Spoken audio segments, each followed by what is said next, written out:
ating church, except for our ushers na nasa labas. Ayan, para sama-sama po tayo mag-worship sa ating Panginoon. Are we all blessed that we are here in the presence of our God? Amen po. Dahil po sabi po sa salita niya that today is the day of the Lord. Ayan. So, may I request everyone to please stand. Tayo po ay mananalangin sa ating Panginoon.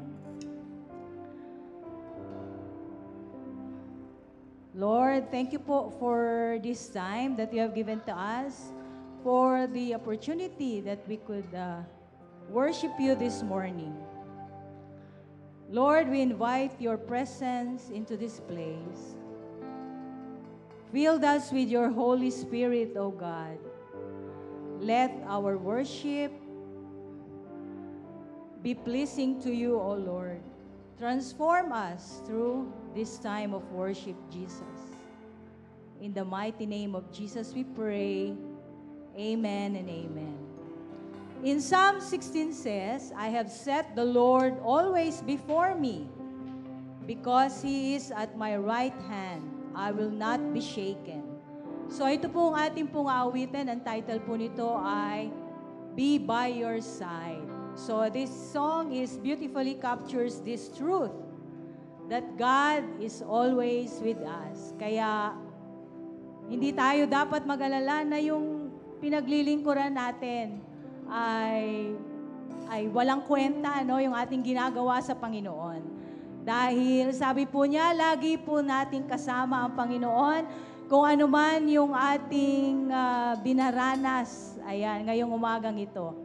Kaya kung ikaw man ay nasa panahon ng masaya, malungkot, nag-aalala, may struggles, huwag po tayo mag-alala dahil ang wino-worship po natin ay ang Diyos na buhay.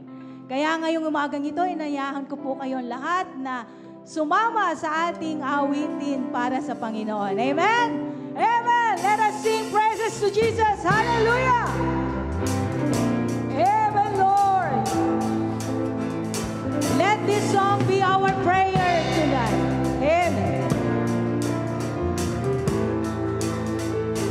Amen.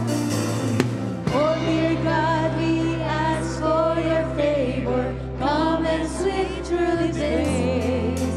Oh, we desire of you. I just want to be with you, be where you are, dwell in your presence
want me to do, oh Lord God. Tell me what you want me to do, Lord God. Tell me what you want for my life. It is yours, oh God. It is yours. Hallelujah! Do your will, have your way. Be Lord God in this place. So I want your will to be done. And I will climb this mountain. And I'll step on the shore. And I have chosen to follow. Be by your side forevermore. And I will climb this mountain. And I'll step on the shore. And I have chosen to follow. And be by your side forevermore.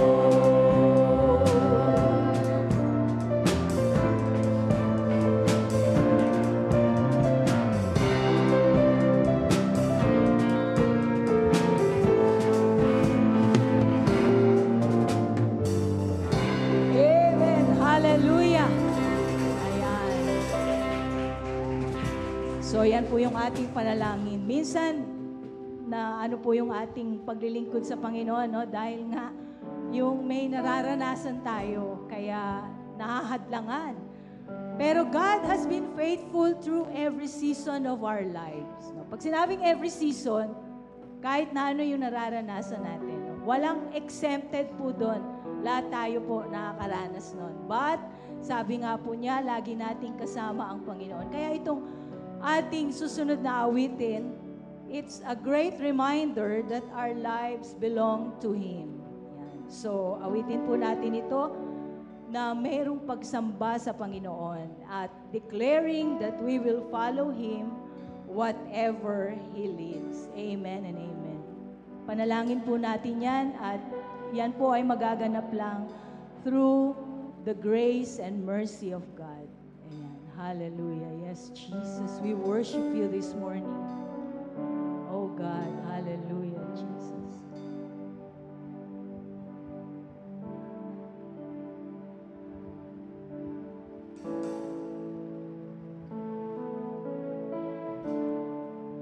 Into your hands I commit again with all I am for you, Lord.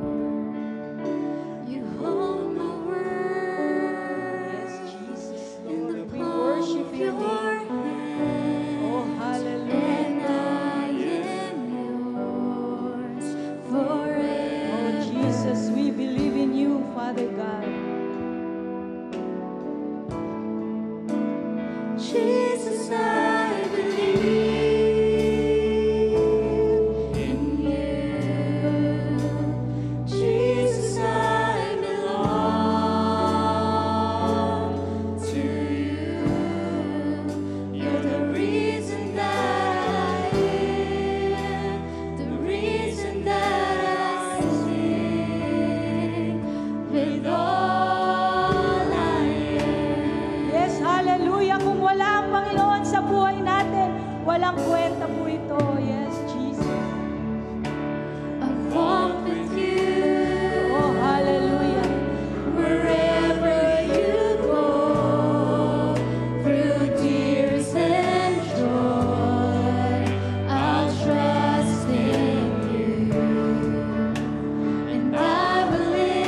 Jesus. Thank you, Lord, for your word.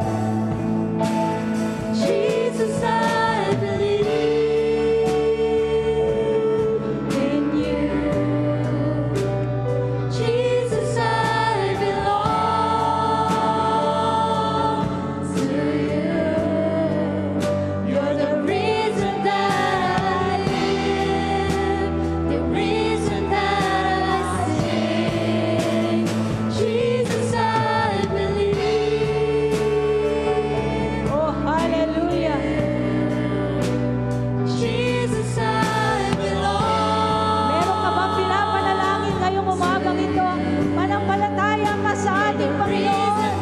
Oh, hallelujah, Lord. You are the reason that we are here. Yeah. With all I am. Oh, Lord, we worship you, Lord. Come on, church. Let's worship our God this morning. Dahil kung wala ang Panginoon sa buhay natin, wala tayong magagawa. Oh, hallelujah. Yes, Jesus, we worship you. Oh, hallelujah, Lord. Yes, Lord. Oh, we worship you, Lord. Yes, Jesus.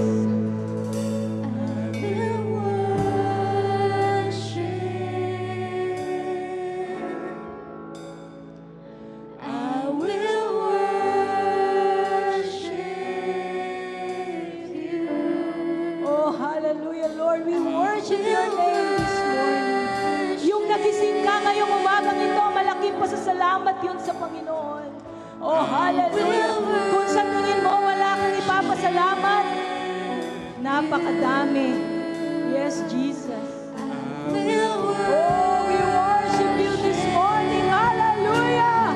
Thank you for our church. Thank you, Jesus. Thank you, Lord, for our pastors. Oh, hallelujah. For our leaders. Yes, oh, Lord. We worship you, Lord. Yes, Jesus.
Jesus. Thank you, Lord. Amen and amen. Let us all be seated.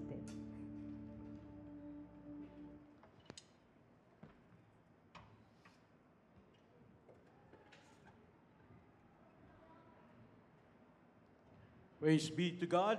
Let us continue to worship our God and let us put ourselves in the presence of our Almighty God. Let us worship Him in prayer. Ating pong pikit ang ating mga mata at ilagay natin ating mga sarili sa presensya ng ating Panginoon. Our gracious and most loving Heavenly Father, we bow our heads before you. We humble ourselves before you. We know, Lord, that we are sinners. We know that you have created us, humans, in the image of God, holy, perfect. But yet, we have sinned against you. We have disobeyed your word. And we became sinners. And we were separated from you because of our sins. Subalit, kami ay iyong patuloy na minahal. Kami ay iyong patuloy na hinabol upang hindi kami mapahamak. Ibinigay mo ang iyong bugtong na anak na si Jesus, namatay sa krus ng Kalbaryo para bayaran ang kabayaran ng lahat ng aming pagkakasala. And when we put our faith in the Lord Jesus Christ as our Lord and personal Savior, then you have forgiven us of all our sins. You have washed us clean by the precious blood of the Lord Jesus Christ. And you have buried our sins in the deepest ocean, never to be remembered again. And the Lord Jesus Christ has given us His perfect righteousness.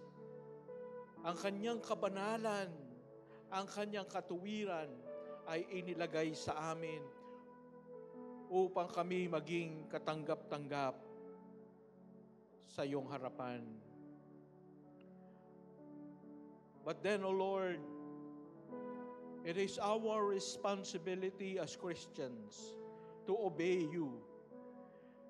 At ipakita namin sa pamamagitan ng aming mga buhay ang image of God na ninirestore mo sa amin. Na maipakita namin ang kabanalan, maipakita namin ang pagkamuhi sa kasalanan, maipakita namin ang pagmamahal, ang pagpapasensya, ang pag-unawa, ang pagiging mabait, ang pagtulong sa kapwa. Because this is the image of God. This is the Christ-likeness that the Lord Jesus Christ wanted us to live for. And so, Lord, that's the reason why we are here in this church, so that we will continue to become more like you every day of our lives, that we become more godly and Christ-like. And I pray, Father, that as we listen to your word, we will continue to listen with expectation and with the desire to obey. So bless us, Lord. Bless us as we worship you. In Jesus' name we pray. Amen and amen. So good morning again, and welcome to Solace of Christ Church. Here we are, family. And alam nyo, our Lord Jesus Christ, He was known as the friend of sinners. Friend of sinners daw ang ating Panginoong Yesus. Ano pong ibig sabihin nun ng friend of sinners? Pag sinabi pong friend of sinners, ibig sabihin, ang ang ating Panginoon, hindi siya namimili ng kaibigan. Yan. So, sabihin, ay hindi yung katulad na, ay, ito lang yung friend ko, sila lang yung favorite person ko. Yung iba, ayoko sa kanila. No. Ang Panginoon, welcome sa Kanya. Welcome sa Kanya yung lahat ng klase ng nilalang, lahat ng klase ng tao. And so, I hope and pray that being the followers of the Lord Jesus Christ, being children of God, we have the same trait and characteristic, no? That we are friend of everyone, no? So ngayon, I would like for us to show our friendliness sa bawat isa sa atin, no? Kilala mo man o hindi, I want you to be friendly by expressing your friendship sa pamagitan ng pagkamay, pag-hug, pagkausap, kumusta ka na, no? And give your biggest smile para maipadama natin ang ating pagiging friendly. So let's all rise and let us sing this welcome song from the bottom of our heart. Let's go around. Come on, let's do it. Welcome to the family. We're glad that you have come to share your life with us as we grow in love, and may we always be to what God would have us be, a family always there to be strong and to be kind. May we learn to love each other more with each new day. May words of love be on our lips in everything we say. May the Spirit melt our hearts and teach us how to pray, that we might be a true family. Welcome to the family. We're glad that you have come to share your life with us as we grow in love, and may we always be to you what God would have us be, a family always there to be strong and to lean on. All right, welcome to the family. You may be seated. Thank you so much. And since nakikita nyo na yung ating mga announcements even before the service starts, so hindi ko na po uulitin pa. No? I-emphasize ko lang po yung iba that today is our Agape Feast. At pag ibig sabihin ng Agape Feast ay feast, fiesta. Ayan. So mamaya magkaka-piesta-piesta po tayo, no? So mamaya wag po tayong uuwi, mayroon po tayong pagsasalu-saluhan at pagkatapos po niyan ay meron din tayong launching ng ating family circles na small groups po natin. So you're going to eat together with your small group, no? So meron po tayong mga naka-assign na small group bawat isa sa atin, kaya sila yung makakasama natin sa pagkain po natin ng fiesta natin. All right?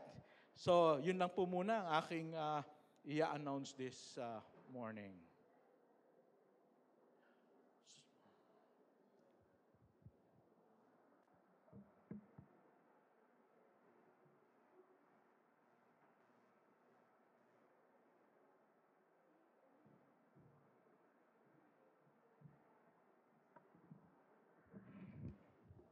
Again, it's the first Sunday of the month, and every Sunday we celebrate the Lord's Supper. May I call on our deacons and elders to distribute the elements.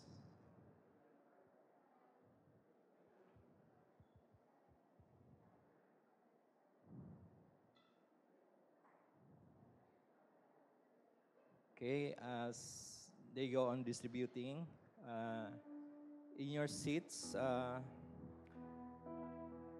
let's have a moment of reflection, a personal one, about Jesus giving his body and blood for you and me.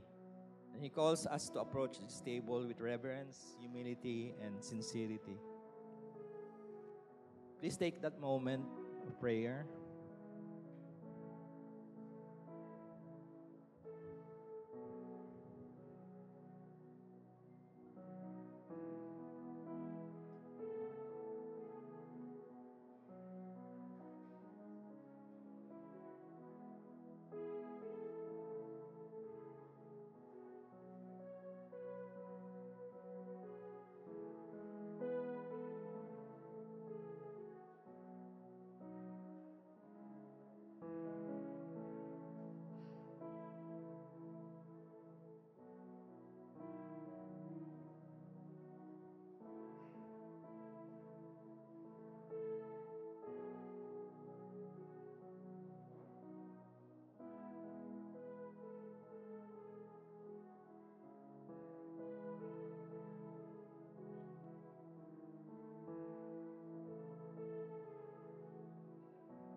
Okay, so let's pray. Heavenly Father, we come before you in your throne of grace, and that your grace and salvation we have through your Son Jesus. Help us to remember his sacrifice, resurrection, and the new life received in him. Lord, strengthen us to live out the gospel, prioritize your kingdom, and remain faithful to your will. Let our lives reflect your glory and draw others to you. May we always seek your will daily in every area of our lives, knowing that apart from you, we can do nothing. So help us to live in faithful remembrance of your promises and to never take it lightly, for this is your gift of salvation. Strengthen us by your Spirit to walk in love, grace, and faithfulness that Christ has shown to us. May we be a vessel, Lord, of your grace, seeking your kingdom and will. Above all else, strengthen our commitment to live out the gospel and to remain faithful stewards so that our lives may reflect his glory and bring others to know him. This we pray in the powerful name of Jesus. Amen.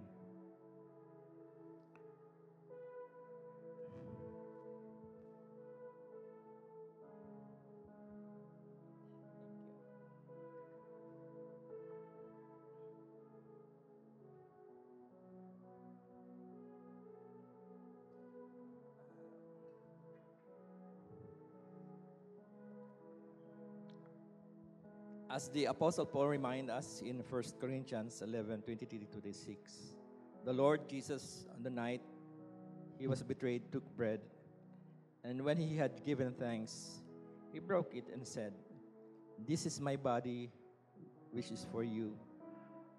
Do it in remembrance of me."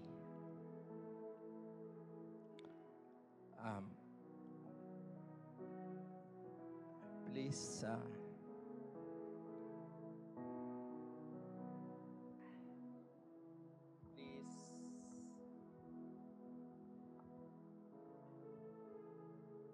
please take your bread and say, Heavenly Father, we thank you for the body of Christ that was broken for us. As we partake this bread, we remember your sacrifice and the salvation that was brought to us. In Jesus' name we pray. Amen.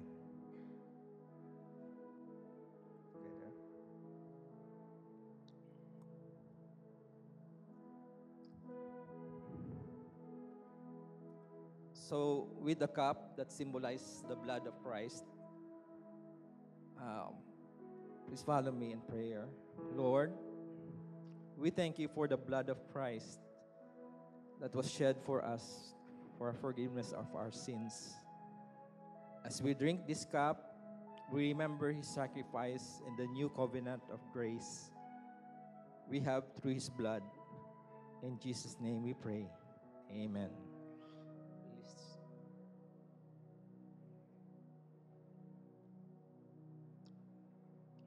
Oh. As we have taken the bread and proclaimed the cup, we proclaim the Lord's death until he comes again. May we live in remembrance of his sacrifice and in the unity we share as the body of Christ. Let's pray. Lord, we thank you for this time of remembrance. Strengthen us to live in the light of your grace, to walk in unity as your church, and to be faithful witness of your love. Guide us to live for your glory each day, always remembering the sacrifice you made for us. In Jesus' name we pray. Amen.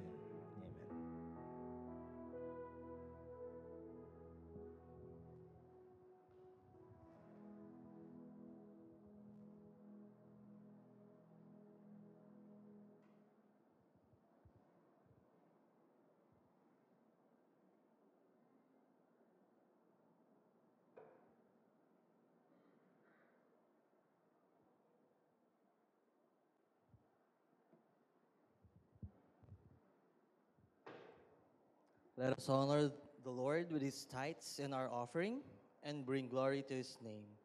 May I read to you from the book of Matthew, chapter 6, verses 19 to 21.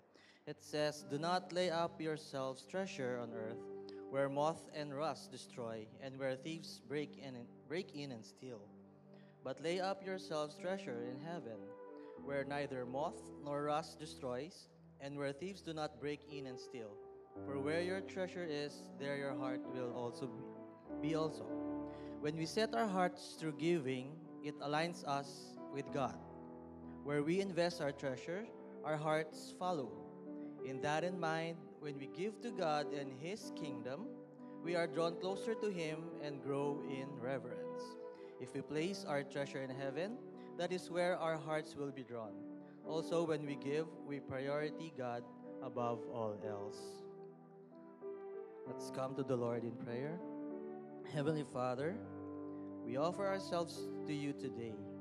May our life be a living sacrifice, pleasing and acceptable in your sight. Guide us in your ways, use us for your purposes, and let our actions bring glory to your name. Help us to prioritize treasures in heaven over earthly possessions, that we may give with a joyful heart and trust you more in everything. Bless the tithes and offering for the furtherance of your kingdom. We ask all this in the glorious name of Jesus. Amen. You may now put your offering and his tithes at our offering box at the right side.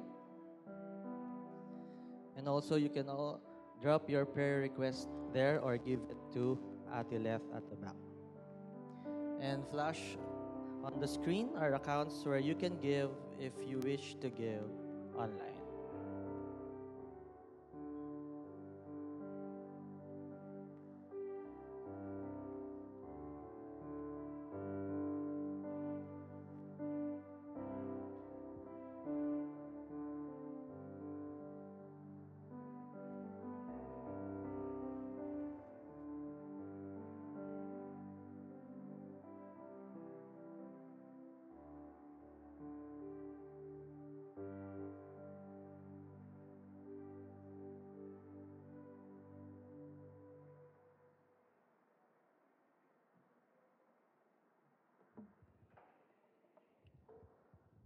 Good morning, everyone.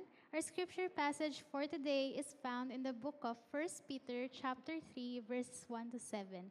Again, our scripture passage is found in the book of 1 Peter chapter 3, verses 1 to 7.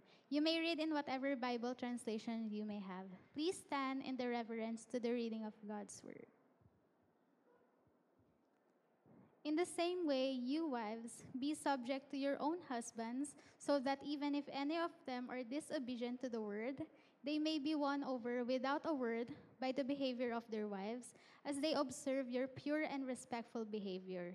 Your adornment must not be merely the external, braiding the hair, wearing gold jewelry, or putting on apparel, but it should be the hidden person of the heart with the imperishable quality of a gentle and quiet spirit, which is precious in the sight of God. For in this way, the holy women of former times who hoped in God also used to adorn themselves, being subject to their own husbands, just as Sarah obeyed Abraham, calling him Lord, and you have proved to be her children if you do what is right without being frightened by any fear. You husbands, in the same way, live with your wives in an understanding way, as with someone weaker, since she is a woman, and show her honor as a fellow heir of the grace of life, so that your prayers will not be hindered. May the Lord add blessings from the reading of His word. Please be seated.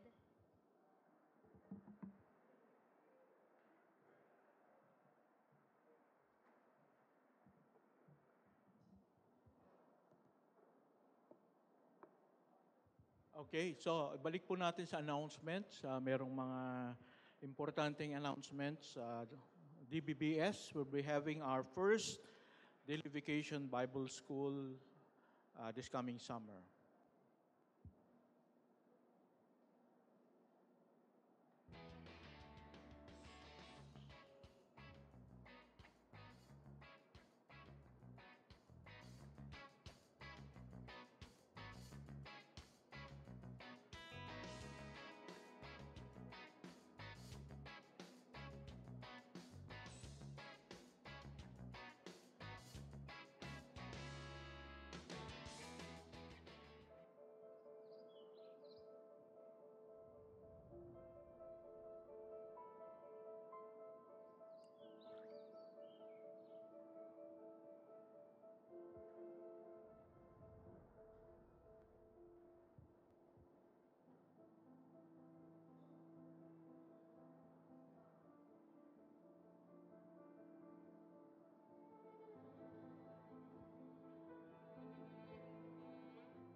Okay, thank you so much for those announcements.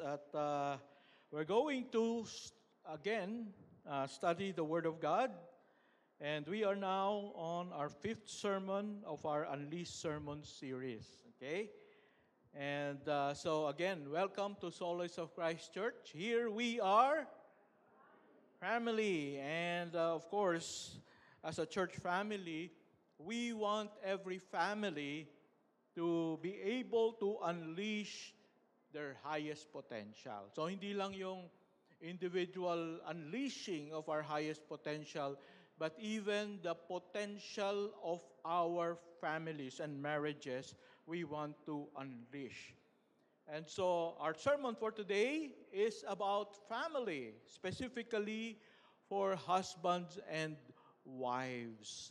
So taas po ang kamay ng mga asawa na. Taas ang kamay. Yan, para sa inyo po ito. Sa mga walang asawa at balak pang mag-asawa. Yan. Para sa inyo din ito. Okay? So, we will talk about your family, peace zone or war zone. Okay, peace zone or war zone. Yung ating pong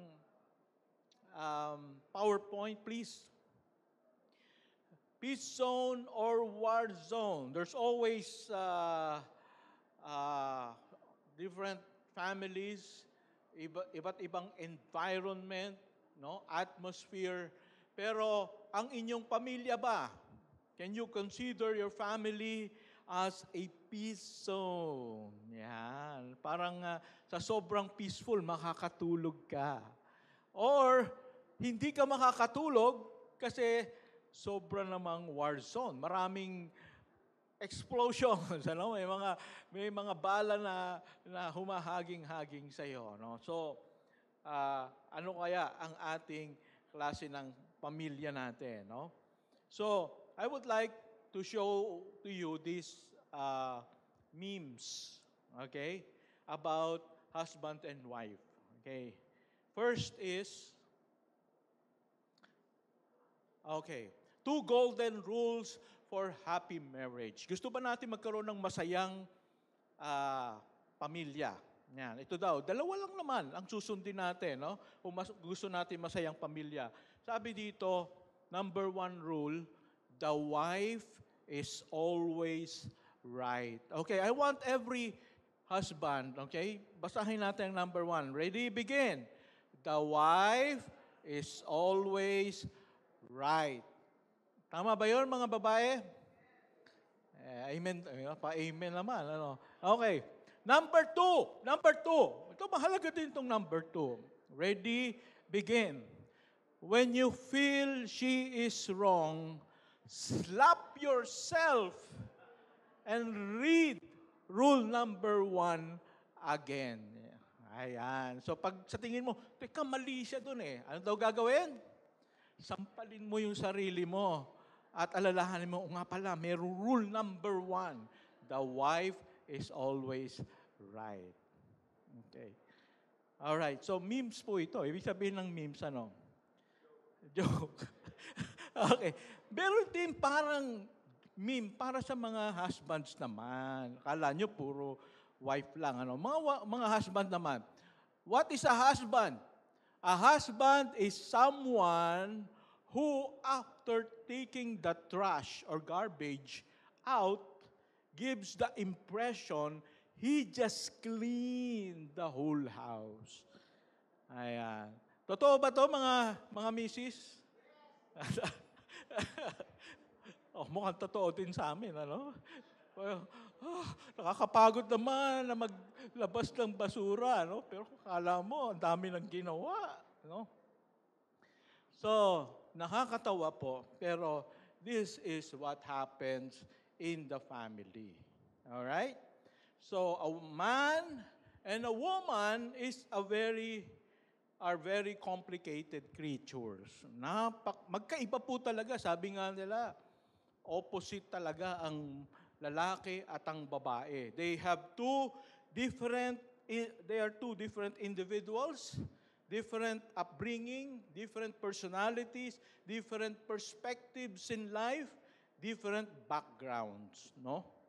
And when you bring them together, pag pinagsama nyo itong dalawang husband and wife, we hope that they get along well pag sila ay nag-asawa na. Pero we can imagine that it's like you put a dynamite at isang lighter sa isang box at kakalugin mo ito, hoping na hindi sasabog. Di ba? But most of the time, do you think it will not explode? Most of the time, there would be explosions. And that is the reason why in many families, and some of the families we know, maybe your neighbor, maybe your relatives, they explode. They were scattered. Nagkahiwa-hiwalay na. No? Nakakalungkot. Pero talagang nangyayari po ito because the husband and the wife are two very different individuals. So maybe that is why Apostle Peter, sa kanyang sulat sa mga exiled Christians in Turkey, also mentioned about the subject of marriage. Kaya maisip natin bakit kaya sa sulat ni Apostol Pedro pala ay binanggit niya ang tungkol sa pag-aasawa. Sapagkat ako'y naniniwala, if these Christian families would explode and create havoc wherever they are, then the unbelievers will reject the gospel. No? They will not believe the Lord Jesus Christ as Lord and Savior if Christian families always fight. If Christian husbands and wives will always fight. And people will say, yan bang Christian? Hindi ako naniniwala sa sinasabi nila kasi away sila ng away sa umaga, away sa tanghali, away sa gabi. Pati sa madaling araw, nag-aaway. Bakit ngayon ka lang dumating? Alright. So, people will not believe the gospel. People will not, when we invite them, ayoko nga. Bakit? Kasi, ang pangit ng pamilya nyo. So, they won't believe the good news because of us. And so, Apostle Peter gave very important instructions for husbands and wives. So, if husbands and wives will be in harmony, the whole family will be in peaceful harmony. And our children will be blessed because of the harmony of husband and wife. Mga anak, gusto nyo ba ang mga parents ninyo nag-aaway? Gusto nyo ba ang parents ninyo World War III palagi? No? It's not good for parents to be like that or for the children to be like that. So we want to learn how we can have a peaceful harmony between husband and wife. So, ito po yung unang matututunan natin dito sa ating lesson. By the way, sa ating pong program, nandiyan po yung ating outline and it's in blank. So, the answers will be here in our PowerPoint. So, unahin po muna natin for the wives. Mga wives, handa na ba kayo? Sigaw naman kayo ng handa na. Okay. Mga wives, handa na ba kayo? Parang hindi pa handa. Okay. So, unahin natin ang instructions ni Lord para sa mga wives. Okay. Number 1, be like Jesus. Be submissive to God first and then to your husband. All right? Be submissive to God first and then to your husband. Because you will not submit to your husband if you will not submit to God first. Okay, kaya maraming mga wives hindi nagsasubmit sa kanilang husband kasi hindi sila nagsasubmit sa Diyos muna. Kasi pag nagsubmit sila sa Diyos and God says, wives, submit to your husband. Yes, Lord. Yan. Magiging madali na ang mag-submit sa kanilang mga husband because they first submit to God. Alright? So, verse number 1 and 2. Basahin natin. All together. Ready? Begin. Likewise, wives, be subject to your own husbands, so that even if some do not obey the word, they may be won without a word by the conduct of their wives, when they see your respectful and pure conduct. Wow. So, dito pala sa mga Christians nung unang panahon, merong mga nakapag-asawa ng hindi Christian, hindi pa believer. They don't obey the Lord. And they are having some problems. Nako, ano bang gagawin ko sa asawa ko? Hindi siya nananampalataya sa Panginoon. He doesn't believe in the Lord. And sabi dito, be subject to your own husband, even if you don't speak anything about the Lord, about the gospel, if you submit to your husband, if you respect your husband, if you love your husband, if you serve your husband will have an open mind and will have an open heart, and the Lord will work in his life and say, what happened to my wife? It's a miracle. She loves me so much in spite of who I am. And so, he will begin to know the Lord. Alright? So, kung meron pa po tayong hindi pa nakakakilala kay Lord, hindi lang husband o kaya wife naman, baliktad, o kaya children naman, no, mga magulang, bakit yung mga anak natin hindi natin madala kay Lord is because maybe we're not showing the kind of lifestyle or testimony that we should show. Kailangan ipakita po natin ang isang magandang patotoo para sila ay maniwala sa ating sinasabi. Okay. Now, in this verse, alam nyo ba, there is a key. What is a key? Susi. Para sa isang matahimik na pagsasama. There is a word in verse 1. Sa tingin nyo, ano yung word na yun? Napakahalaga daw ng word na yun. Hula. Hula ano?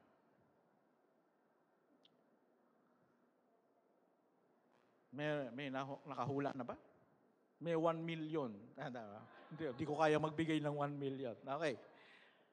The word that is the key is the word likewise. Pastor, ano?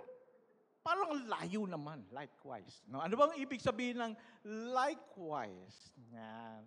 Pag sinabi natin, narinig natin yung salitang likewise, ibig sabihin nito, in the same way, o sa Tagalog, ganito rin ang gawin ninyo, o gayahin ninyo. Ibig sabihin, wives, gayahin ninyo ito. Ayan. Meron palang yung pagsasubmit, ay meron palang pinapagaya na ito yung gayahin ninyo. Ngayon, ang tanong, sino yung gagayahin? Since this is verse 1, kailangan nating bumalik sa chapter 2. Ayan, kasi chapter 3 verse 1 to, kailangan nating bumalik sa chapter 2, preceding chapter.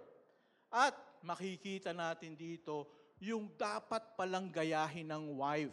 Doon sa 1 Peter chapter 2 verse 23 and 24. Ayan, eto na. Basahin natin, okay? All together, 1 Peter chapter 2, 23 to 24, ready, begin. When he was reviled, he did not revile in return. When he suffered, he did not threaten, but continued entrusting himself to him who judges justly. He himself bore our sins in his body on the tree, that we might die to sin and live to righteousness. By his wounds, you have been healed. So, ito yung pinapatungkulan nung likewise. Gayahin ninyo. Mga wives, sino daw gagayahin natin? Sino daw to? Walang nakasulat na pangalan, pero alam ko, mga genius naman kayo. Kaya kahit walang nakasulat na pangalan, alam nyo kung sino ito. Sino? Jesus Christ. Tama ba? Ibig sabihin, mga wives, upang magkaroon ng success sa inyong family, upang magkaroon ng peace sa inyong family, gayahin nyo daw si Jesus Christ. At paano natin gagayahin si Jesus Christ? O mayroong binigay na sample. Ang sabi dito, when he was reviled, ano daw ginawa ni Jesus Christ nung siya ay inangasan? Ano? Ano daw ginawa niya? He did not revile. Hindi siya gumante.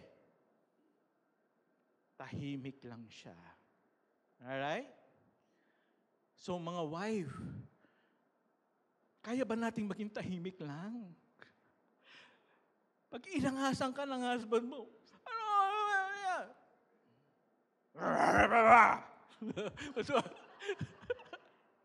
mas malakas pa eh. No? Hindi pala yun ang example ni Jesus Christ. Ang example ni Jesus Christ, when He was reviled, hindi siya gumante. He did not revile. So mga wife, paano natin ito gagawin sa bahay natin? No? Ayan, pag-isipan natin, paano natin gagawin ito? Okay. Sabi pa dito, when He suffered, He did not threaten. No? Grabe yung suffering ni Jesus. Ano yung ginawa sa Kanya? Pero hindi siya nagsabi na, lagot ka sa akin. Labas ka. Outside ako ng buka. So walang threat. No? Hindi siya naghihigante hindi siya naghigante sa mga Romans, sa mga Jews na nag-threaten sa Kanya. Okay, wives, kaya ba natin yon? Na pag merong hindi magandang experience tayo sa ating husband, no, I will not revile my husband. I will not threaten my husband. Maganda ba yun, mga wives? Oh, kasi yun sabi, do likewise as Jesus did. Hindi po ako ang nagsasabi nito, no? Kaya huwag kayong sa akin nakatingin. Baka mamaya, pastor, ikaw, unfair. Hindi po ako. Si Jesus po ang nagsabi. Alright? So, bakit ba may mga kailangan pang sabihin si Peter na ganito? Hindi na ba kayo kilala ni Peter? Pero alam niya yung nangyayari sa pamilya natin, sa mga husband and wife. Pero alam niyo po, it's because it is in the Bible. No? It's history. Okay. So, tingnan po natin yung sinabi sa Genesis chapter 3, verse 16. Ito pala ay inihula na ng Panginoon na mangyayari sa mga husbands at sa mga wives. Genesis chapter 3, verse 16. Okay, basahin natin. Okay? Ready? Begin. To the woman, He said, I will surely multiply your pain in childbearing. Okay. Totoo ba to? Pag nabuntis at nanganak, masakit. Totoo ba? Okay. Ang nagsasalita po dito, si God. Sabi niya, this is the consequence of sin. No? Dahil sa kasalanan, ay pag nanganak kayo, masakit ang manganak. Okay. Totoo ba yung sinasabi ni God? Totoo naman. Yung mga lalaki hindi yata naniniwala. Kayo kaya ang manganak. Di ba? Masakit talaga. Alright. Ano pa kaya ang totoo dito? So, sabi doon, in pain you shall bring forth children. Okay. Next, basahin natin, your desire. Ready, begin. Your desire shall be contrary to your husband, but he shall rule over you. So, as a consequence of sin, hindi lamang magiging masakit yung panganganak, kung hindi as a consequence, the wife will always be contrary to her husband. Ano yung sabi ng contrary? Kontra ng kontra. No. Bakit ganyan ang suot mo? Bakit ganyan na sinabi mo? Sabihin, every time maghahanap siya ng kukontrahin sa kanyang husband. Totoo ba yun? Mga husband, totoo ba yun? Na palagi na lang may kontra, palagi na lamang may something na hindi aayon kung hindi maghahanap ng argument. Okay? So that is the reason behind. This is a universal truth that happens in all marriages. Hindi natin pwedeng sabihin na, ay si kay Maring ano at kay Paring ano lang to nangyayari. No! This is a universal truth. It happens in all marriages. Kaya sa mga singles, ito yung dadat na ninyo. Kaya yung mga singles dyan, gusto nyo pa bang mag-asawa? Itong mangyayari sa inyo. No? Okay lang ba? No, meron nga palang malapit nang magpakasal dito. Sana tuloy pa rin. Okay. So, it happens to husbands and wives that the wives will always find something to be in contrary to the husband. Okay. So, the interpretation, the wives would always have struggled for power against their husband. Sabi nga dito, but he shall rule over you. So, maraming mga kababaihan ay hindi papayag that the husband rules over them. So the wives would at times find ways to find fault with the husband and will try at times to argue with them to prove that their opinions are much better than their husbands. Okay? So yung memes kanina, that the wife is always right. Memes lang ba yon? Joke lang ba yon? O may konting katotohanan? May konting katotohanan. Alam niyo ito po, para ma-solve ang problem, we need to accept the truth. Okay? So wives, you need to, kahit na parang hindi yata totoo yun. Si God na mismo ang nagsabi. So we need to say, yes, Lord, I surrender to you. I am like that. Okay? So unless the wives would say, yes, Lord, I agree with you. Totoo talaga yan. Hindi masosolve ang problema. Okay? So, unang-una mga wives, tanggapin po natin, aminin po natin, ito talaga problema. Kasi from Genesis pa lang, sinabi na ni Lord, this is what happened to husbands and wives.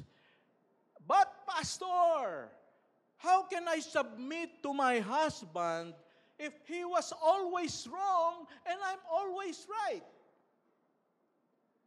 O nga naman, Kapag palagi kang tama at palaging mali ang husband mo, paano ka magsasubmit sa kanya? Anong sagot doon? Well, God, in His sovereign wisdom, has decreed that Christ is the head of the church and the husband is the head of the family. So, there cannot be two heads. Sa isang basketball team, nakakita na ba tayo ng dalawang captain ball? Dalawang captain ball. Pag dalawa ang captain ball ng isang basketball team o ng isang volleyball team, what will happen to the team? Sabi nung isa, ganitong play natin, ganito, ganyan. Hindi, dapat ganito. Sige, let's go. Sino kayang susundin nila? Sa tingin nyo, anong mangyayari sa team na yon? Matatalo sila. Kaya maraming mga family ang natatalo in life. They lose in life because there are two leaders. And God has decreed it, there should only be one leader. And I have decreed that the husband will be the leader of the family. Okay? So we need to accept that as a truth. And huwag kayong mag-alala, hindi po ako anti-wife at pro-husband. Mamaya, lagot yung mga husband. Meron din tayong para sa mga husband naman. Pero nauna kasi sa verse yung wife. So unahin muna natin yung mga wife. Okay lang po ba mga wife? Mamaya, lagot naman yung mga husband sa atin. Alright, now, so there cannot be two captain balls. They will always lose. Let's go back to 1 Peter chapter 2. Next. All right. Ang sabi, sige. So, when he was reviled, he did not revile in return. When he suffered, he did not threaten. So alam natin, the Lord Jesus Christ was in the right. He was righteous. And these people, they were in the wrong. And yet, Jesus did not revile them. Jesus just submitted to what was happening. No? Why? Because sabi dito, but continued, basahin natin yung bold letters all together. Ready, begin. But continued entrusting himself to him who judges justly. So si Jesus pala, kahit alam niyang tama siya, hindi siya gumaganti, nanahimik lang siya because he continued to entrust himself to God, who is in control of everything, who will judges justly. So wives, even if your husband is not in the right, no? Kahit na mali ang asawa ninyo, kahit na hindi makatarungan ang inyong asawa, at parang gusto niyong lumaban, huwag na lang. Do not revile. Do not threaten, but entrust yourself to God. Lord, alam ko, mabigat ito. Ayokong makawawa. Pero, I will trust you. Hindi ko aawayin yung aking asawa. Hindi ko inanag yung aking asawa. Magtitiwala ako sa iyo. That is the right way to do it. That is what God wants us to do, wives. Okay? Because God knows, or Jesus knows, but if He will not threaten, He will not revile, something good is going to happen because God is in control. And what happened? No? God just accepted what He did to him, and He died on the cross, and He saved us from our sins. Something good happened. And wives, if you continue to be silent, and if you continue not to fight your husband and entrust yourself to God, something good is about to happen. You just wait for it. You continue to pray for your husband. Lord, I entrust to you my husband. I do not want what he's doing, but I continue to entrust him to you. I will not fight him. And you wait. You wait because something will happen. That is the promise of God. Alam nyo, meron akong kilala na isang mag-asawa. No? I heard the story. And the husband was a playboy. Meron siyang, hindi niya nililihim sa kanyang asawa na meron siyang nililigawan at pinupurso na ibang babae. At siya ay naglalasing at siya ay nagda-drugs. But the wife chose not to nag. The wife chose not to speak angry to her husband, but to keep silent and to pray and to entrust her husband to God. The time came na yung husband was able to realize his mistakes and ask God for forgiveness and ask the wife for forgiveness. Now this husband is now a pastor at CCF in Rizal. So can you imagine that?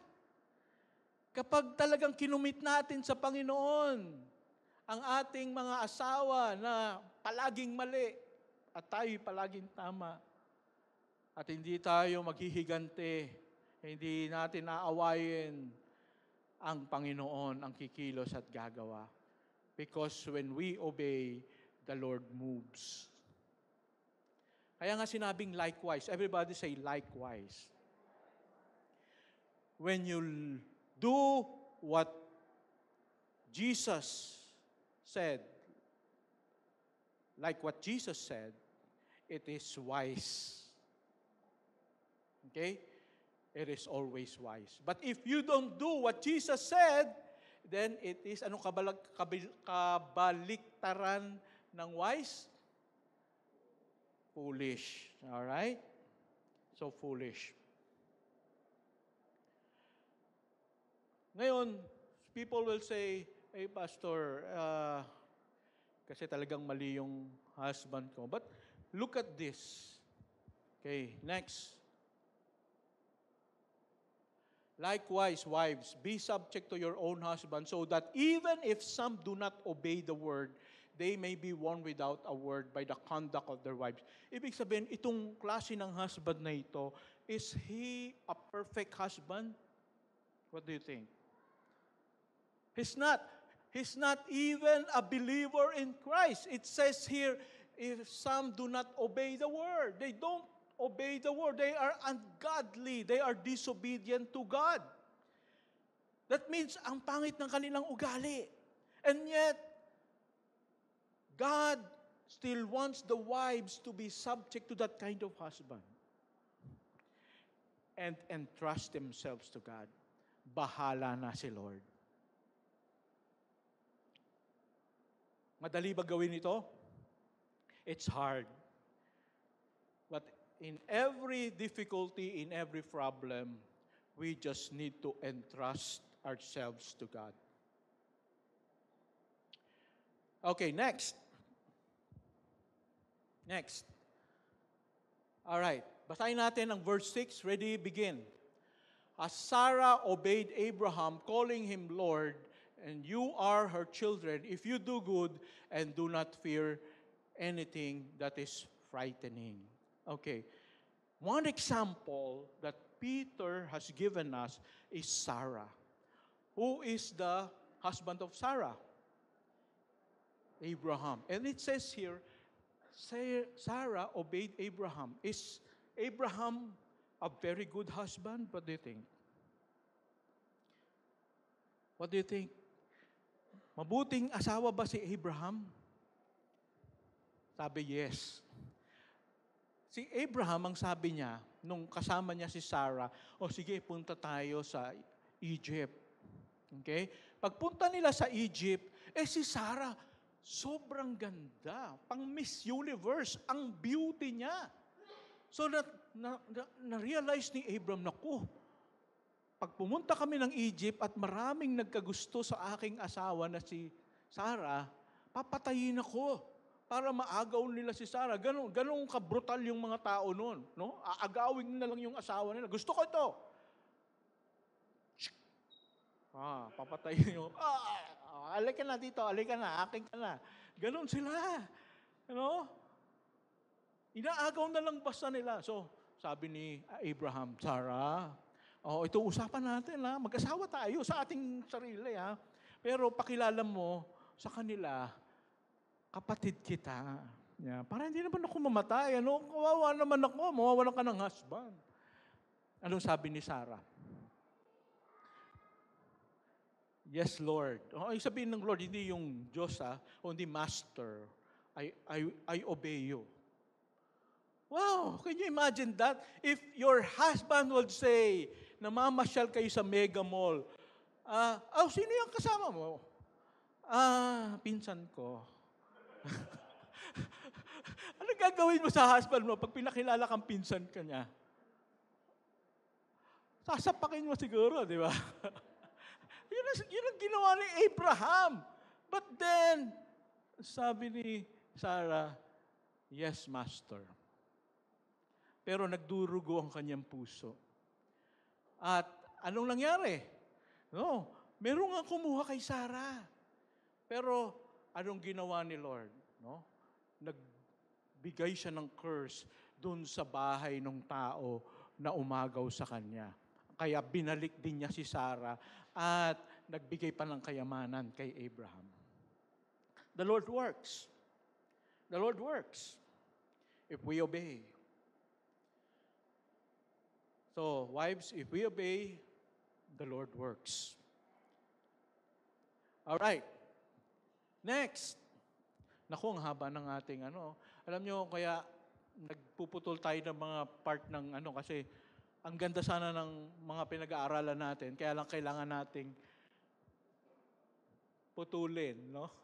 So number 2, baka wala na sa mga husband, no? Wala na tayong time. Okay lang pa yung mga wife. Puro wife na lang, ano? Okay. Alright, number 2. Okay, 11:60 na. Basahin natin. Ready, begin. Prioritize inner beauty more than outer beauty. Okay, basahin natin. Verse 3.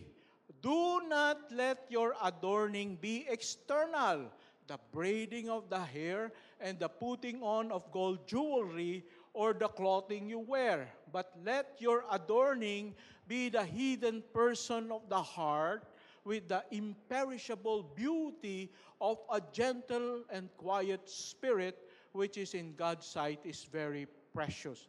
For this is how the holy women who hoped in God used to adorn themselves by submitting to their own husbands. Okay, ang ibig sabihin lang nito, hindi naman sinasabi dito na huwag na kayong magpa-beauty. Huwag na kayong ano ba yung whitening soap, no? Kawawa naman yung mga nagbebenta ng mga Avon or ano, hindi naman ganito po yung sinasabi dito. Kasi ang ginagawa po ng mga Christian women before ay mas pinofocus nila yung pagpapaganda outwardly. No? Mas yun ang focus nila kaysa sa pagpapaganda inwardly. Yung kanilang character, yung kanilang godliness, yung kanilang kindness, yung kanilang caring. No? Hindi bali lang masungit, hindi bali lang masama ang ugali, basta maputi. Basta naka-ribbon. Ha? Basta fashionable ang kasuotan.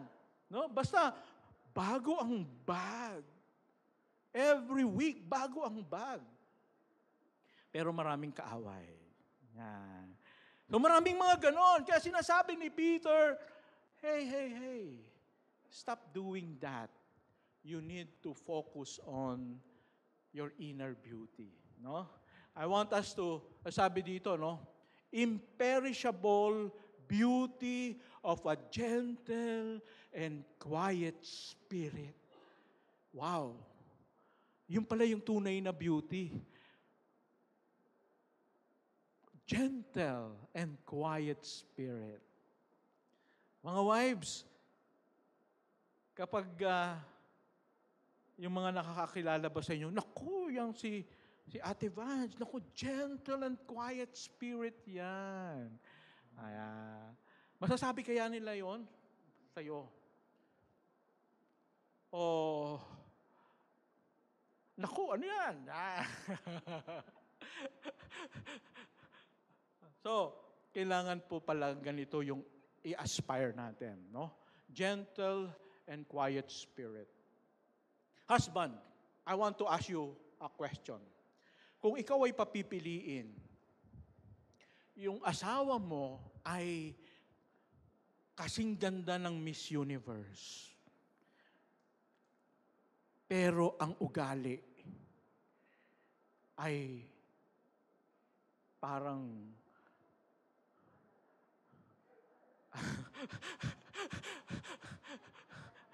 parang witch or ano bang tawag doon? Sobrang sama ng ugali. Or karaniwan lang. Pero gentle and quiet spirit. Sino ang gusto nyong makasama ng habang buhay? Hanggang sa pagtanda ninyo. Yung beautiful, pero monster, or just normal looking, pero gentle and quiet spirit. Sinong pipiliin nyo? Di ba? Mas maganda yung, kasi baka mamaya, maganda nga yung asawa mo, pero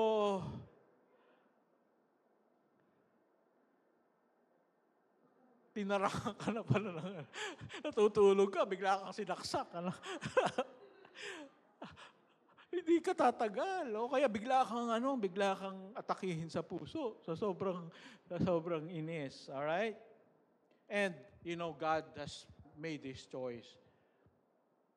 In God's sight, it is very precious. Okay? So, in God's sight, it is very precious. If the wives have gentle and quiet spirit. Okay, let's move on to the husbands. Kaya lang 5 minutes na lang. Kaya babasahin na lang natin tapos we'll close in prayer. Pastor, sinadya mo yata, pinahaba mo talaga yung sa wives para wala nang masabi sa husbands. Ano? Medyo, ano? Okay, so, number 1 for husbands. Yan. Number 1, basahin natin. Ready, begin. Be like Jesus, be more understanding of your wives. All right. So sabi nga sa verse 7, likewise, husbands, live with your wives in an understanding way. Husband, dapat daw mas understanding tayo sa wife natin. No? At makikita na naman natin agad yung keyword, yung magic word. What is that magic word? Likewise. Ibig sabihin, katulad din naman, gayahin ninyo. Sino ito? Si Jesus Christ. Bakit ano bang ginawa ni Jesus Christ? Alam niyo si Jesus Christ, siya ay sinaktan, siya ay dinuraan, siya ay hinagupit, siya ay pinagsalitaan ng masama. At habang siya nandun sa krus, Lord, forgive them, for they do not know what they do. So yun palang pwedeng sabihin ng mga husband kapag ina-atake sila ng kanilang mga wife. Lord, forgive my wife because she doesn't know what she's doing. Husband, kabisaduhin nyo yan, ha? Be more understanding. Inunawa na lang, Lord, hindi nila alam yung ginagawa nila. Kaya patawarin na lang sila. No? So when you are understanding, more understanding to your wife, sometimes, there are a lot of times that husband do not understand their wives. Di ba? Minsan, sasabihin ng wife natin ganito, tapos ang gagawin niya gano'n. Ano ba talaga? Parang magkaiba yung sinasabi niya sa ginagawa niya. Anong sagot doon? Understanding. Okay. Mga husband, be more understanding. Okay? Alright. So, be more understanding. Yan ang command ng Panginoon. In Ephesians chapter 5, verse 25. Next.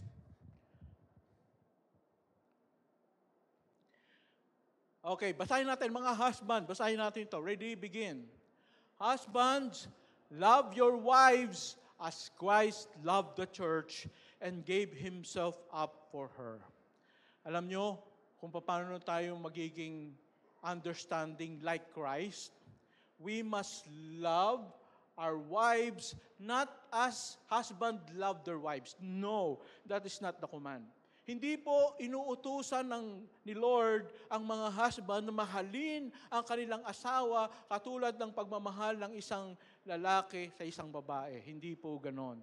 Ang utos po ng Lord sa mga husband, mahalin mo ang asawa mo katulad ng pagmamahal ng Diyos sa inyo. Wow! God has leveled up the kind of love that we must give our wives. Paano ba minahal ng Diyos ang tao? By giving Himself, sacrificing Himself to us. Kala nyo, mga husband, nakalusot na kayo, ha? Paano tayo minahal ni Jesus? Hindi bali na ako. Ang mahalaga, maligtas kayo. So, hindi bali na ang pangangailangan ko, hindi bali na ang kagustuhan ko, ang mahalaga, maalagaan ko, mapasaya ko ang aking asawa. That is divine love. That is agape love. Kung hindi sana ang inutos ng Lord sa atin ay husband, love your wives, kung yung love sana na yun ay eros, ibig sabihin romantic love. Hindi eh. It is agape. That means divine kind of love. Sacrifice. We need to sacrifice for our wives. Hindi bali na tayo. Ang mahalaga yung ating asawa. We will sacrifice for our wives. That is the command of the Lord. And, ano pa? Divine love is sacrificial. Divine love is unconditional. Everybody say unconditional. Ano ibig sabihin ng unconditional? That means without condition. Mamahalin kita dahil maganda ka. That is conditional. Mamahalin kita kasi mabait ka. That is conditional. Mamahalin kita kasi hindi ka nagger. That is conditional. So that means, ano pa man ang pag-uugali ng ating wife, ano pa man ang pinapakita niya sa atin, mamahalin at mamahalin natin siya. Wow! No? So, walang kondisyon.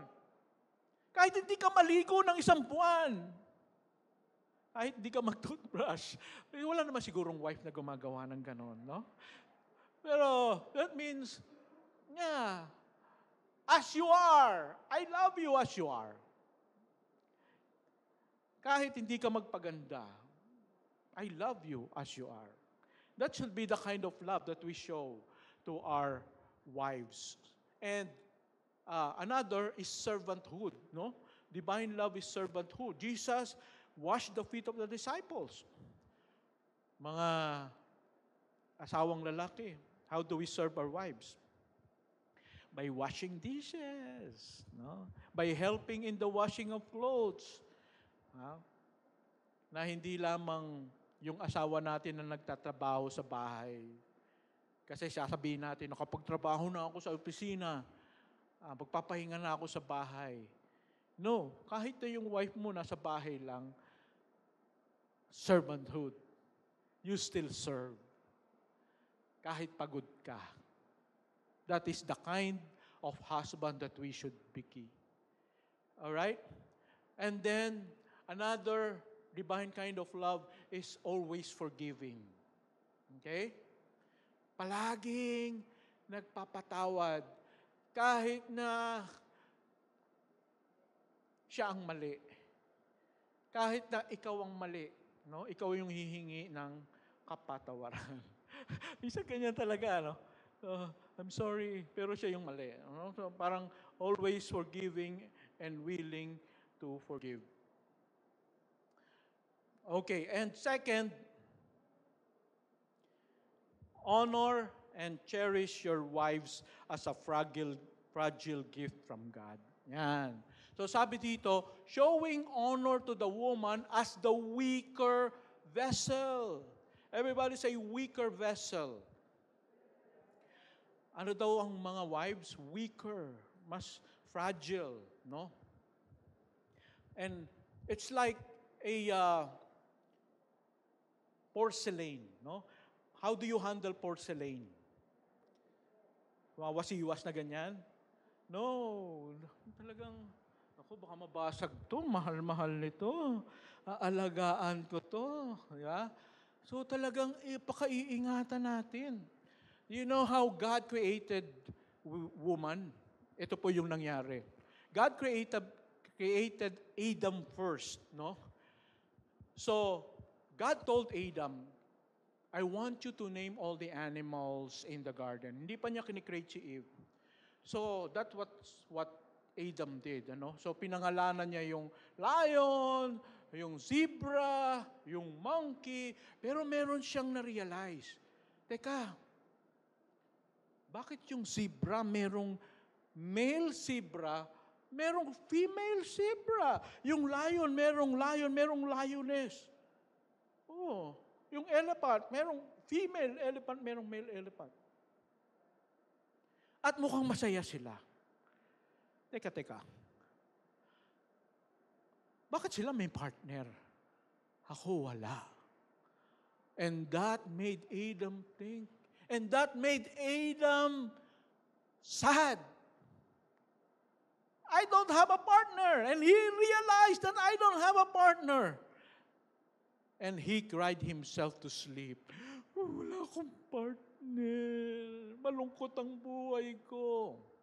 And, it was not an accident that God made Eve much later because merong purpose si Lord. Bakit dinelay niya si Eve?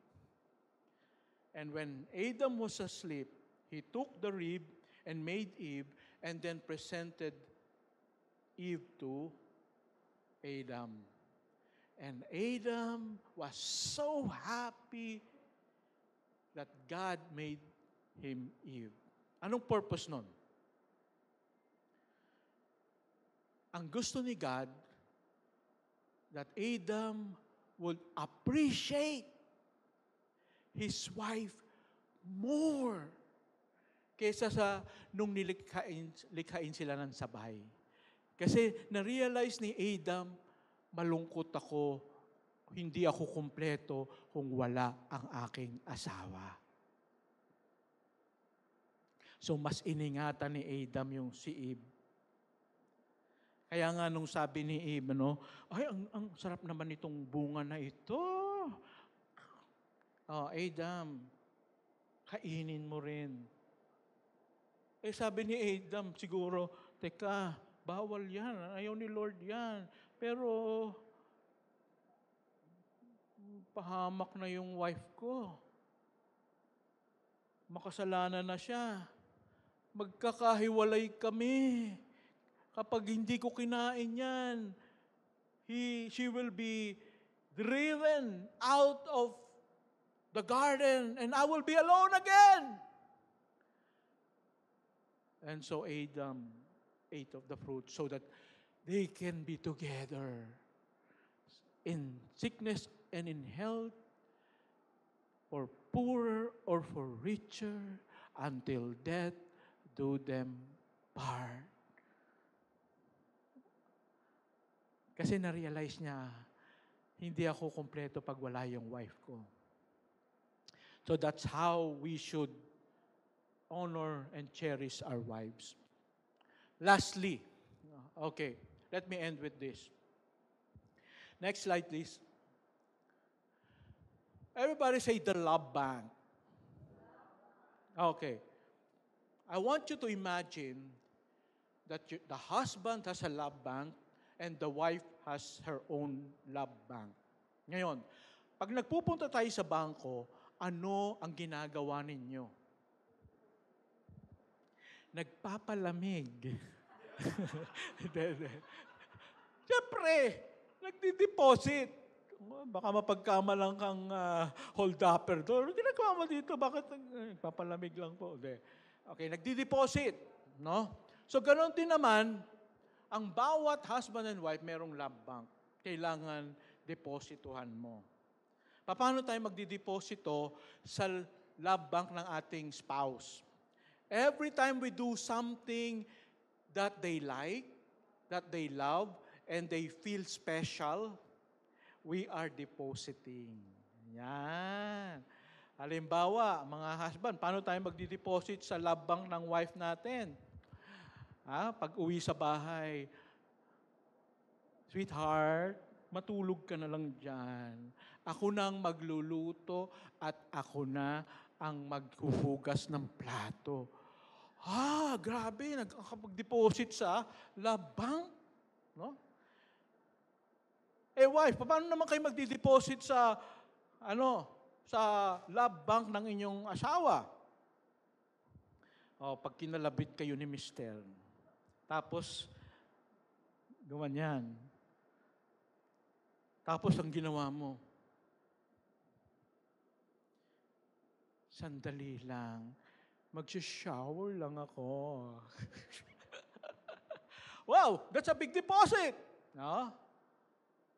So, I want you at home, make a list of ano yung deposit yung husband, ano yung how can my wife deposit, no? Top 5. Ganon din yung wife, no? Top 5. And then you exchange notes. O, yan ang assignment mo, ha? Yan ang gawin mo. At yun naman ang gagawin ng husband. Okay? Now, aside from depositing, what do we do at the bank? Withdraw. So, paano naman yung nagwi-withdraw? We withdraw by doing the things that the husband or the wife hates so much. No? Kapag may ginagawa ka na ayaw ng husband mo, ayaw ng wife mo, we are withdrawing and withdrawing. No? So halimbawa, nagsasalita ng di maganda, nagnanag, o tamad, no? We are withdrawing. Okay? So I want you to make a list also of the withdrawals, top 5, and then exchange notes. And then put in your ref or in your room. Yan ang mission in life mo. I'm going to always deposit and not to withdraw. What will happen kung hindi ka nagdi-deposit, withdraw ka ng withdraw? Ano mangyayari sa ganong bangko? Ha? Bankrupt. At maraming pamilya, maraming mag-asawa, bankrupt na yung kanilang love bank. Naghihiwalay na lang po sila. Alright? So, stop withdrawing. Instead, continue to what? Deposit and deposit and deposit. What will happen kung puro deposit? What will happen?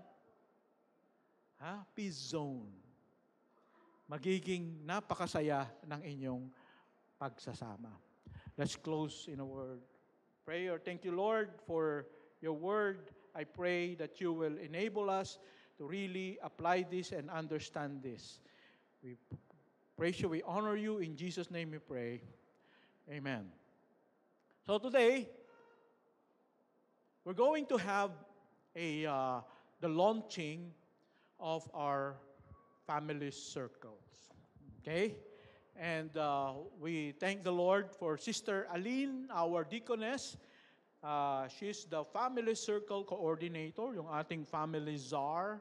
So siya yung nag-aasikaso ng lahat ng ito para mas maging family-oriented ang ating church. Kailangan nating to belong to a small group. Bawat isa sa atin, dapat meron tayong small group palagi na kasama tayo, no? So sila yung mag-aalaga sa atin, sila yung tutulong na mag-grow tayo sa ating faith. Okay? So, tatawagin ko na si Sister Aline to introduce to us the launching. Okay. We'll have the video first.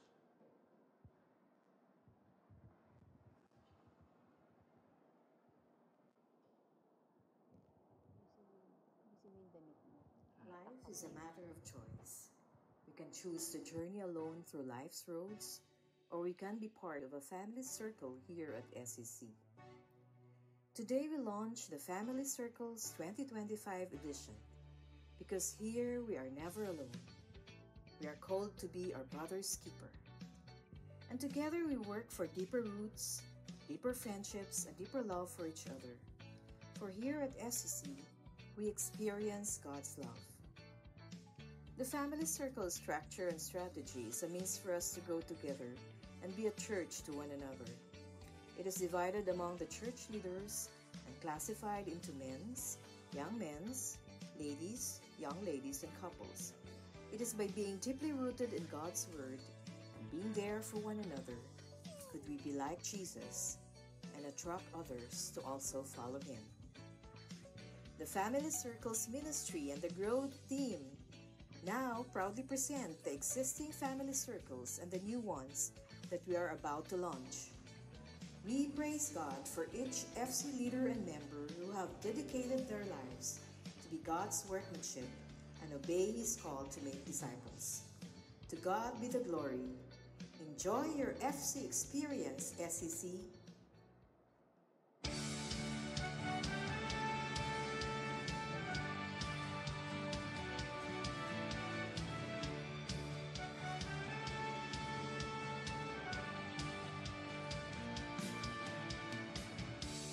Kay sarap magpuri, sumapa sa ating Diyos.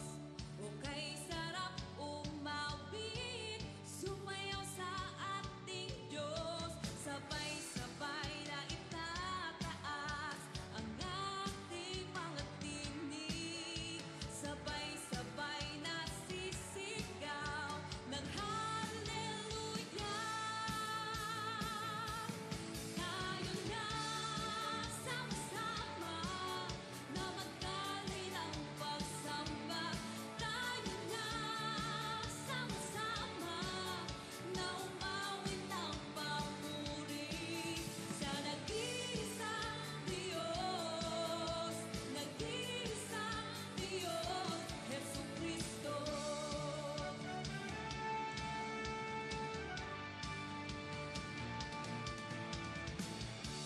O kay sarap manatili sa presensya ng ating Diyos. O kay sarap sa piling. Join a family circle and be blessed.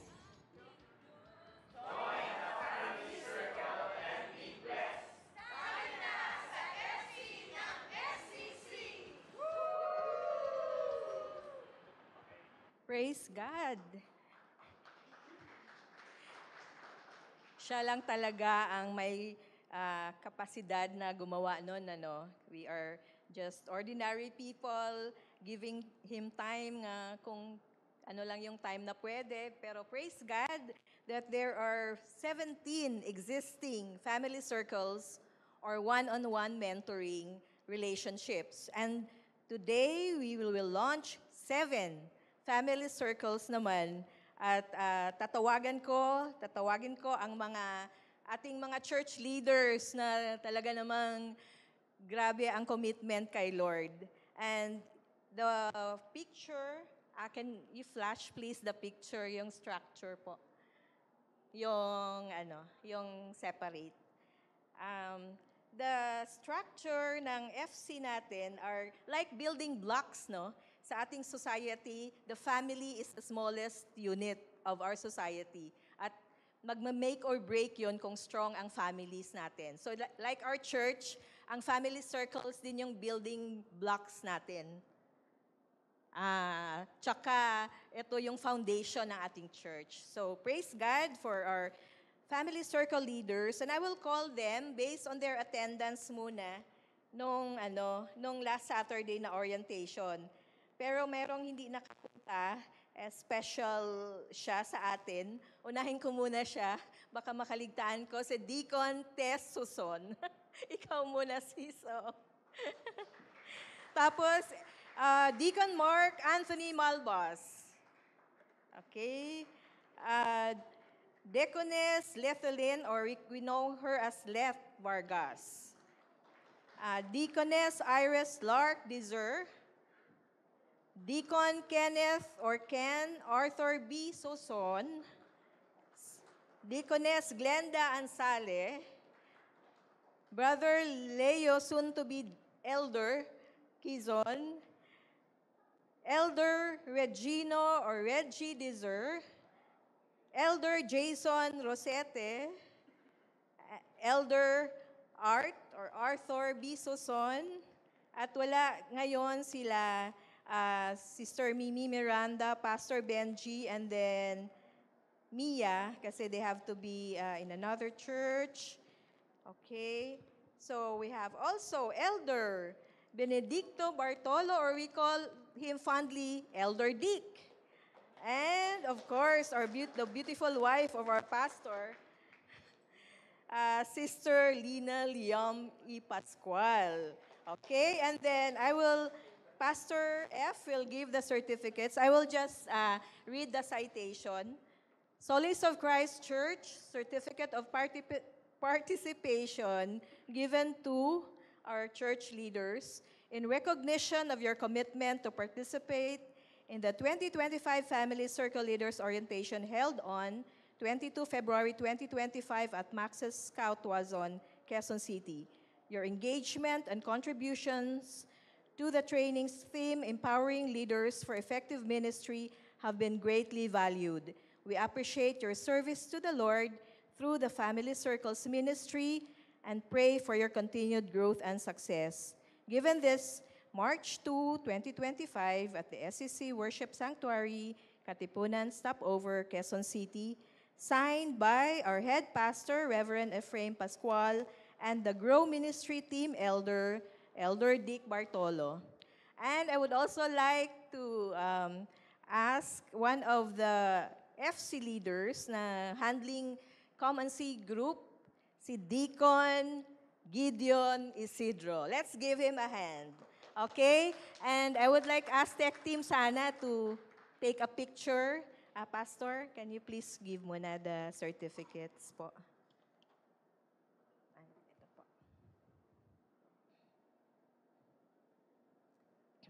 After the photo opportunity, the church will be grouped into family circles. Tapos, we are so blessed to have ngayon ang ating mga bisita, no?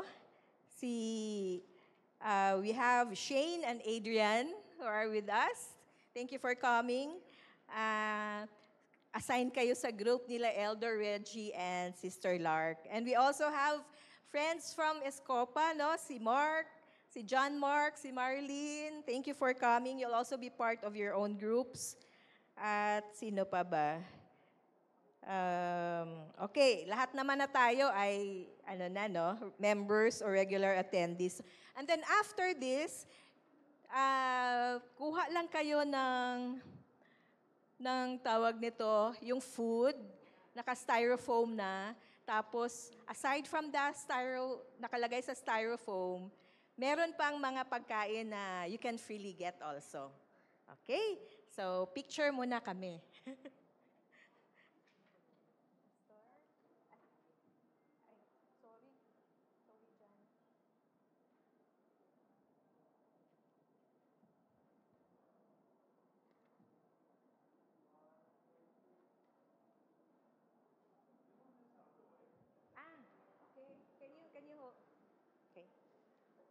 Oo, kasi kailangan to i-document na milestone.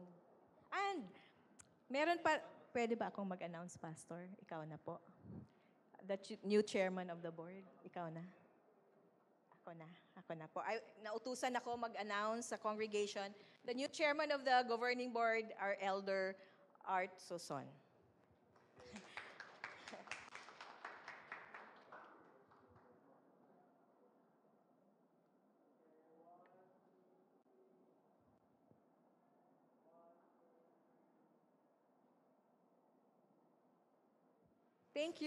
Thank you, Faye, for making the beautiful AVP.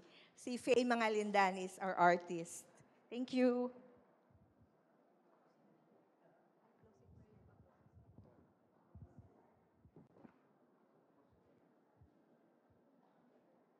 Okay, thank you, Deaconess Aline, for launching our family circles. And ngayon po, let us all stand for our closing prayer. And then we'll have our closing song. And then we'll have our lunch. Ayan. So mamaya ay meron po tayong feasting. At we have groups. May video pa. Okay, so let's show the video first.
Alright, may training po tayo ng Sharing the Gospel, March 23.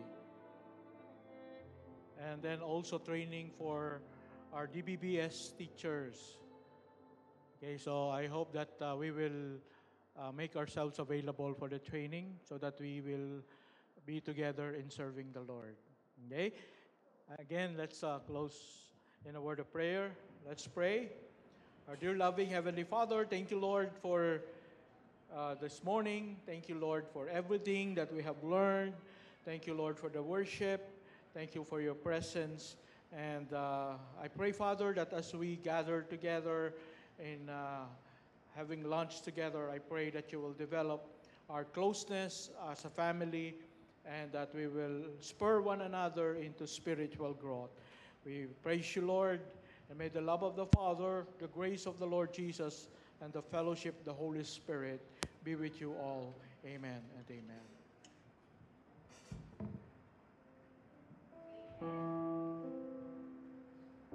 Yes po, amen. And as we close, let us sing By Your Side. Amen. Wala pong uuwi. May kainan po tayo. Amen. Hallelujah.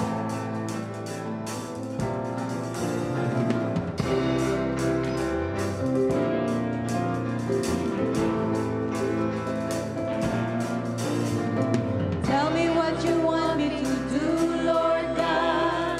Tell me what you want for my life. It is yours, oh God. It is yours. Do your will, have your way. Be Lord God in this. Oh, I want your will to be done. And I will climb this mountain, and I will walk the shore, and I am chosen to follow and be by your side forevermore. Good morning, everyone. And agape peace. Amen. Hallelujah.